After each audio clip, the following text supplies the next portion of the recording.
Hello everyone, welcome to CricPunts with Fasi. We are at the end of day two between India versus England at this first test at Chennai.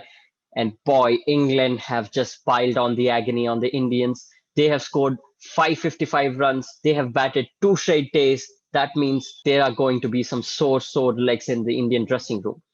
Consider this fact. India are just coming off a very tiring, both mentally and physically tiring series from Australia, and they didn't have a big turnaround time. And here they are bowling two straight days on the field, bowling 180 overs. I presume that's going to add to the injury list India already have with the bowlers, right? So England have managed to put India on the back foot very quickly at the start of this series. So which is generally not what happens in a home series in India. So it'll be interesting to see what India does. Right. So let's just start from the beginning. Root just continued on his merry way round. He put on another masterclass and reached his fifth double hundred. Here's a fun fact. He's the first player to score a double hundred against India from 2013 to 2014. So that's a long time and just shows you how dominant Indian bowlers have been of late. But he was just relentless. Doesn't matter what India threw at him, spin, bounce, pace, whatever it was. He was just relentless and he battled it out so beautifully. It was just so amazing to see an English player coming down here and scoring so fluently, especially against the spin. It was just brilliant. And joining Joe Root was his deputy, Ben Stokes, the premium all rounder.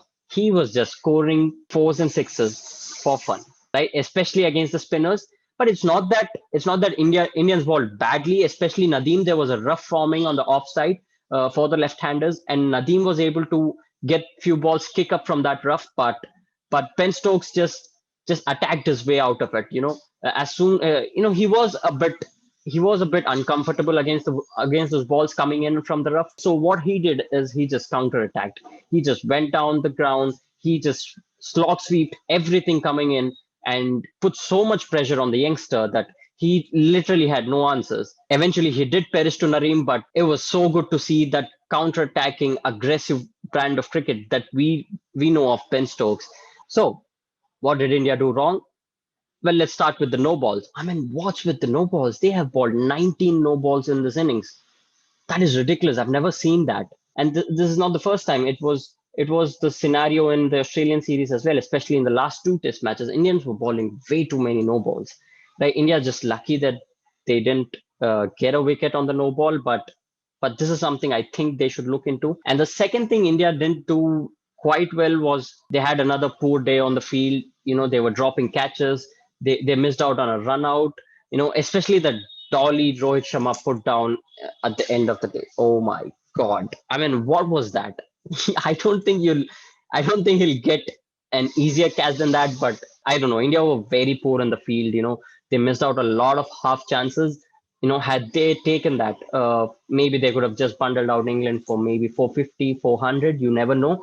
But yeah. So apart from that, bowling wise, I don't think India did anything wrong particularly. I mean, consider this: England have scored 555 runs, and almost 50% of the runs they scored against Washington Sundar and Shabaz Nadeem. So that's a very good tactic, don't you think? I mean, they've come well prepared. They knew exactly which bowlers to target to because Ishant was brilliant. His control was immaculate, and well, you can't ever fault Bumrah, can you? He was good with the ball, and Ashwin was also very good. But they just targeted Shahbaz Nadeem and Washington Sundar, and they scored briskly against them. They put the youngsters under pressure more often or not. So yeah, I don't think India did anything wrong in particular because there was not much assistance from the pitch. But yeah, it did start spinning and it did start bouncing a bit more at the end of the day, and there was a bit reverse swing on offer which Ishant Sharma capitalized on and picked up his deserved being two wickets. Right, he's on a brink of 399 wickets. He's just one wicket away, and I'm pretty sure he'll get it in this match. Right. So another hard day for the Indians. So what can India do? What can India do next? So well, what I personally think is that England are going to bat a bit more tomorrow. Try get closer to that 600 mark, and they'll be hoping that they'll just bat once on this pitch, right? Hopefully for hopefully an innings win for them. I guess that is what they're targeting. So they just want to bat big and bat India out of the game. Rule out that opportunity of India winning this match. And I think we are beyond that point. I don't think India can win this match. I think there's only either India lose this match or they're able to draw this match because there's only 3 days left. But for that to happen, India really have to bat well, right? Yes, the pitch is not offering much, but we did see the ball spinning and bouncing a bit more as the day progressed, and I'm hoping that there'll be more spin and bounce tomorrow, right? And I think the pitch will deteriorate a bit more as the test match progresses. So I don't think it'll be as straightforward as England for India to bat on this pitch, but they really have to apply themselves, and I'm sure they will, because these are home conditions and they know these conditions very well. So basically, India have to bat very long, right? So they need someone like Pujara, Rohit Sharma, Virat Kohli to step up and score big runs, daddy hundreds like Joe Root, and push this test match closer towards draw. And for England, they'd be hoping to get some quick runs tomorrow morning, and hopefully, their bowlers will bowl India out quickly, and they don't have to bat another time. From their perspective, hopefully they'll be able to get some quick wickets and make a match out of it very quickly. Because as far as I can see, this match is heading towards a draw.